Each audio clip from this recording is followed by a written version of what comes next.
Ndovu, ndovu, ndovu. Ndovu ni kuu watu wangu. Yeah, ndovu ni kuu. Hello guys, to yet another exciting, fantastic episode of the Fantasy Football KE. And kama kawaida pale hivyo, it's your host Papa D, aka Papa Deno. And the weekend that was, the weekend that was ilijipa, it finally proved itself as we told you pale hivyo, Mimi personally told you Ndovu was going to be back on top of the tree. Ndovu ilikuwa inarudi juu ya mti, and true, true to my predictions. The elephant is back on top of the tree. Yeah? The elephant is back on top of the tree, baby. Anyways, welcome guys to yet another episode. Hapa hivi leo nilikuwa nataka niwape a little bit preview. A little bit preview of the UCL pale hivyo Arsenal. Arsenal will be playing FC Porto in the Champions League. Arsenal will be hosting Porto at the Emirates, looking to avenge and recoup. Is it even the right word? Who cares? Anyways, Arsenali wana hope kama watajirudisha back into contention by beating Porto at the Emirates. It's not going to be an easy one kama kawaida. As you can see, the game with Brentford vile imechezwa. It was just full of time wasting, full of breaking Arsenal's play. So I'm thinking, based on how the first game week went, the one whereby we lost 1-0. So it is going to be more or less a similar output or approach in terms of game by Porto. The coach already said they are not scared of Arsenal, and Arteta has rallied the Emirates faithful pale hivyo kujaza study. Jazeni study. So Arsenal looking to put away their round of 16 demons. This team have not qualified for quarterfinals in 9 years. The last time Arsenal qualified for quarterfinals is probably when they met Barca in 2014, sindio? 2014, 2015 there. They met Barcelona. Is it Barcelona or Bayern? I don't even know, man. But anyways, Arsenal today playing FC Porto in the Champions League, while Barcelona will be playing Napoli, the Italian champions. They travel to Spain, looking to get one over Barca, and join in the quarterfinal draw. So first and foremost, as the game stands, Arsenal, no, not Arsenal. Porto are 1-1 on the night, 1-1 in aggregate, and the game is open. The game is pretty much open, so it's basically who is going to do the business and take care of their chances early on. So my question was, before we go too much, my question ilikuwa, do you think Arsenal can be able to do the business and get into the into the quarterfinals? Or will it be same old Arsenal? Will it be same old Ndovu? Anyways, this is what we've been talking about in the studio pale with my people Kina Moss, Kina Insti. Do this Arsenal side really have it in them to go all the way, or will are they just flattering the eyes? Remember, by the way, in the probabilities of winning the Champions League, City come in first, and then followed by Real Madrid, and then Arsenal. In our first season back since 7 years being away from the Champions League, we have the third best odds of winning the league. Arsenal have not conceded a goal at home in the Champions League, and they have not lost as well. So, anyways, if you have not conceded, you cannot be losing. They have the best goal difference going into the round of 16. They had the best goal difference, yeah. They had the best defense. They had the most clean sheets, which is basically, if you're a fan of the Premier League, if you've been following Arsenal in the Premier League, it is something that you would already know. They have the best defense in the league as well as the best attack. But basically, let's talk about the defense of Arsenal. Do they have it in them to go all the way? Remember, this is tournament football. This is not the same as league football. Arsenal, they have after this the round after this second leg match against Porto, if they make it to the quarters, they'll be having they'll have how many games left? Quarter, two in the quarters, two in the semi, and one in the final. They'll basically have 5 games left. So 5 games left. Yeah? In 5 games, they can be able to determine their destiny. And it is not like 5 games, you're guaranteed 5 games like in the Premier League. It is the 5 games, you have to make them 5 by your own self. You have to win your quarterfinal matches so that you have the other 3. You have to win your semi-final matches so that you have the final one. So basically, it is a game at a time. But basically, it is slightly easy to win the Champions League than to win the Premier League, in my opinion, considering all you have are 3 games. No, as I told you, all you have a possibility of playing 5 games. So if they are able to work themselves out, they can take it. And then plus the advantage, in cup competition, you have the advantage of you might get a favorable draw. Yeah.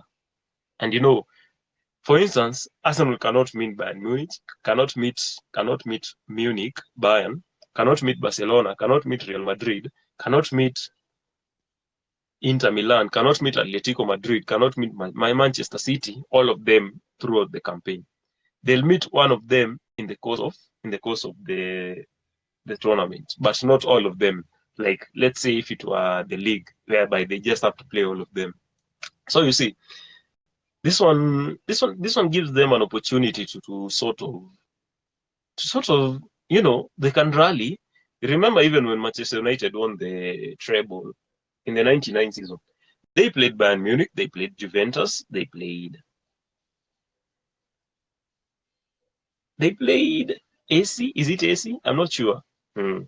But you see, they did not play all of those opponents. Basically, with cup competition, you might be able to avoid other giants. For instance, let's say if the quarterfinal we see Bayern Munich versus Real Madrid or Bayern Munich versus Manchester City. You see already by just being not in that draw, Arsenal have avoided Manchester City, Real Madrid, and maybe Bayern Munich. You see, so kuna a good chance that someone might take care of someone for you. So you see, like, maybe someone will deal with Bayern, someone will deal with Barca, someone will deal with City, someone will deal with Madrid, someone will deal with Napoli, depending on who qualifies, someone will deal with Milan or Atletico or Dortmund. You see, basically, what I'm trying to say is you might get a favorable draw and you find yourself in the final. And remember, only 5 games, stand between you and the cup. So it is easy to rally. It is easy to prioritize the Champions League a little bit, and it is just being played in weekdays. 2 games. 2 games. You play if you can be able to have a good squad, a fit squad, an available squad, and be in good momentum and take care of your chances. It's a good opportunity. They might just go on and win it. Again, it all depends on how they work themselves out. Anyways, in terms of the league, I was thinking Arsenal have 10 games, and in the 10 games that they have, on paper, don't misquote me by the way. Msiende mseme sijui ati Papa D alisema Arsenal watabeba ligi because wamebakisha City peke yake. No. On paper, the most difficult games for Arsenal: the Manchester City game, slightly the North London derby because it is away at Spurs, and depending on how the season goes on, whereby depending on where Man United's position in terms of the league position and their position in terms of wanataka nini, wanataka Europe, na wako na chance ya kupata Europe, that sort of thing. So depending on how Man United will be, game week 37 at Old Trafford might be a difficult one for Arsenal. Remember, these are age-old rivals. For haijalishi ikifika ni rivalry ama derby, form haijalishi. It is just the bragging rights for that day. So depending on how they find those teams. So on paper, as I was saying, on paper zile game ngumu, game ya City, then game ya Spurs, then game ya Man U. Then Chelsea, maybe Chelsea at the Emirates. So, but also remember, that is on paper. But mambo kwa ground inakuwaga tofauti. And this is towards the end of the league. Teams want points. There are people who want points to just survive in the league. You want points to win the league. There are people who want points to just survive in that league. There are people who want points to at least make it into Europe. Kina Villa, kina Spurs, kina Brighton, to some extent, yeah, because they are in a good position to get it. So you see, it puts those games whereby, and the Arsenal are still haven't played Villa. The second leg it will be played at the Emirates. They still haven't played Brighton. The second leg will be played at the Amex Stadium away from home, and they still haven't played Spurs, which will also be played in the away from home. So you see, and these people at the various points stages in the season watakuwa wanataka something different. So you see, for instance, you see the way Spurs beat Villa at home, away from home, it puts them within a good chance of claiming that top 4 spot because they have a game in hand. If they beat Chelsea, which they just might, considering Chelsea's position in the league, they're not fighting really for much as compared to Spurs. So you see, Arsenal might need to be very, very careful. They might need to be very, very careful with themselves in those games. But ideally, also given the form that they are in and the way they've been playing, and this one is a big if Arsenal get a favorable result against Manchester City, most likely if they get a win, it will be difficult for teams to beat Arsenal because the morale that gives them, you've just beaten the champions. You've just beaten your title contenders, the rivals to contending with the title for you. So it puts them in a. You see the run that Arsenal have been able to pull after beating Liverpool 3-1. Whereby they've gone, they're scoring so many goals, they're conceding so many very, very few goals. So in almost a similar position. If they can be able to beat City, I'm saying it's a big if because it is at the Etihad. Also, again, it might work the other way. If Arsenal lose against City, first of all, City go above them. They go from first to third. City go above them, and Liverpool, if it happens also Liverpool, they draw or win the other game, the one against Brighton, you see also Liverpool goes above them. So they'll be third, and now the pressure starts, and the doubts start creeping in. So you see, a lot of Arsenal's run to the league depends on how they play against City and what kind of results they get against City.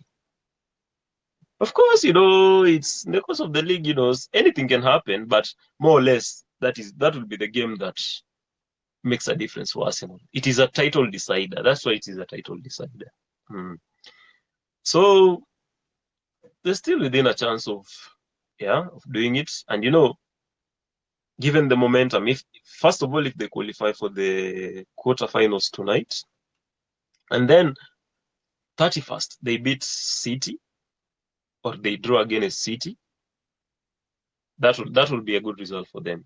Mentally, psychologically, and everything, it will be a good one for them. So let's see how it pans out. Yeah, we are hopeful. Yeah, because the team is performing in a way that is giving people hopes.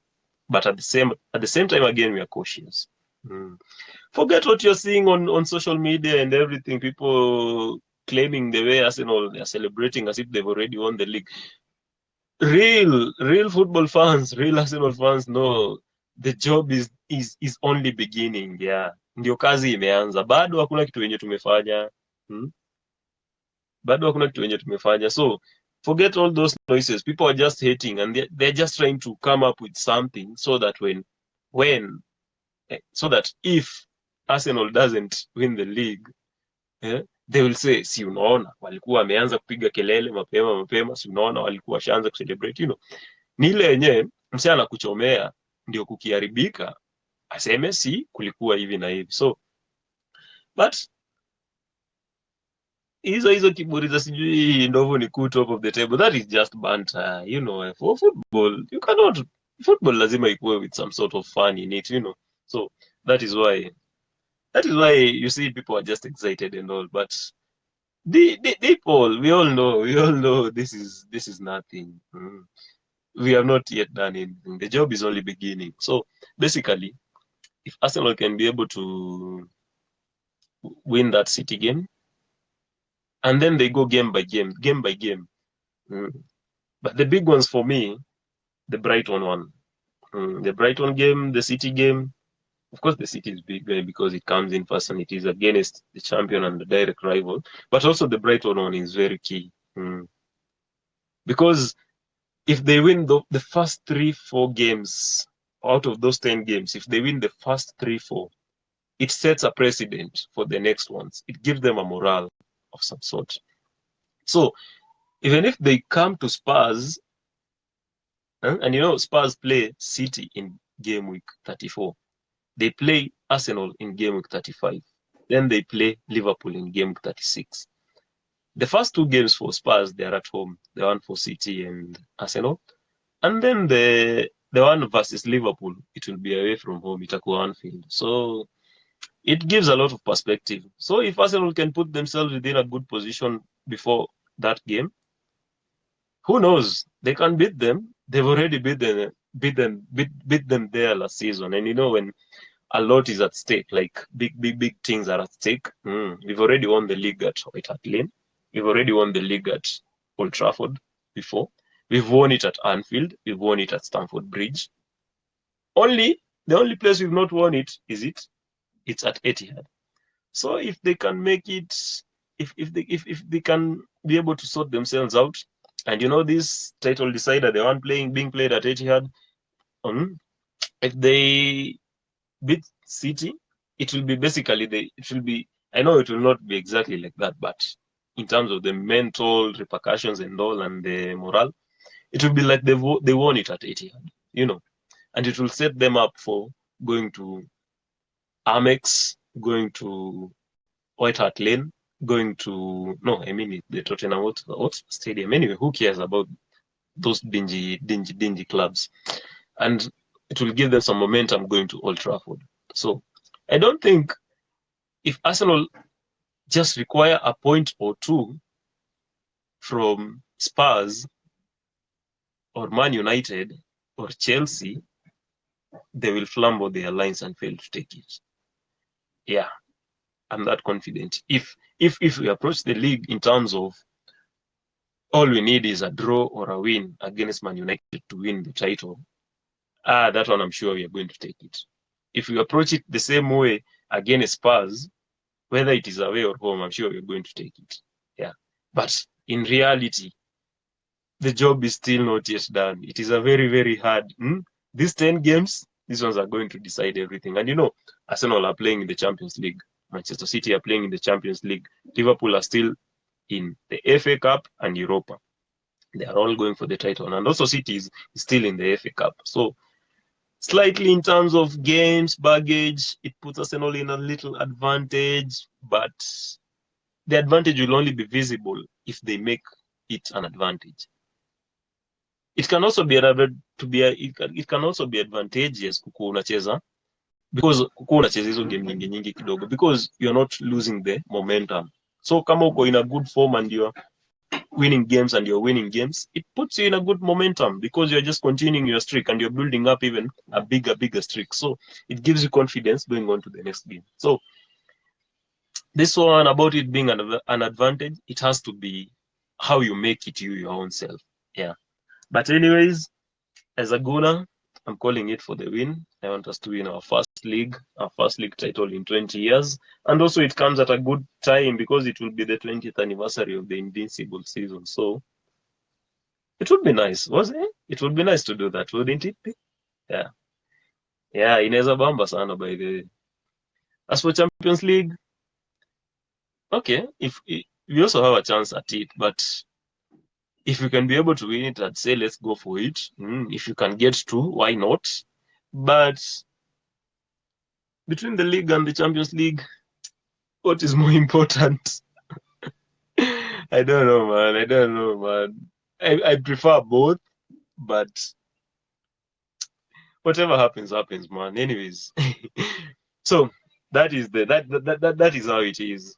Anyways, guys, catch us on the next one. We'll be dropping an episode for the for the Champions League, the aftermath of the Champions League knockouts.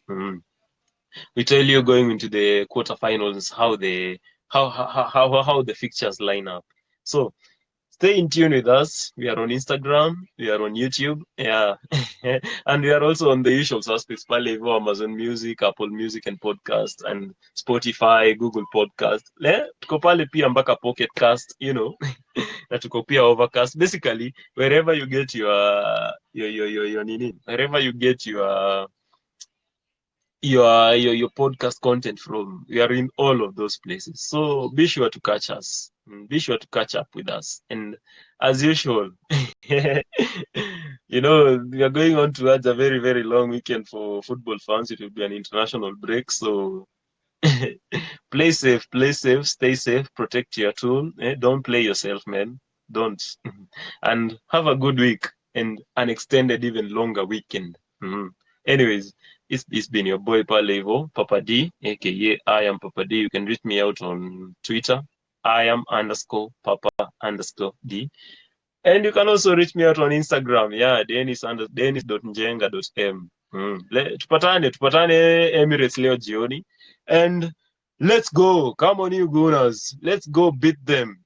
Let's go claim our destiny. Anyways, it's been a fantastic time out, and have the best of the rest. Have the rest of a good weekend, Monday. And have a nice rest of the week and a fabulous, fabulous weekend. Pale hivyo kama kawaida, fantasy football _KE. Keep it fantasy football KE. We are out.